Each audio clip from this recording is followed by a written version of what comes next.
All right, let's take a look at a trapezoid where we're trying to actually inject a mid-segment. So here is a trapezoid.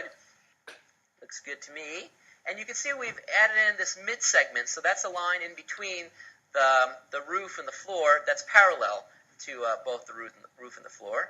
And it's a mid-segment in that, in fact, this piece right here is congruent to that piece, and this piece is congruent to that piece. I'm told that this length is 14, the mid-segment length is 20, and our challenge is to see if we can figure out what the length of ED is. So let's find that length. Well, how can we do that?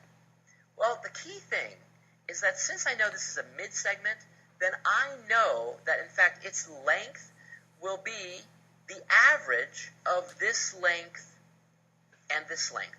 Kind of makes sense. If this is supposed to be a mid-segment, it's kind of in the middle, then really its length should be the middle of this length and that length, which means we should average the two. So, how do we find that? Well, we know that 20 is the average of this length and that length. So 20 equals, and how do you find the average? You add up the two numbers and divide by 2. So we know 20 equals the length of ED plus the length of AB, all divided by 2. So now I want to solve this for Ed. I like that. I'm in. So if you multiply both sides by 2, I see 40 equals Ed plus 14.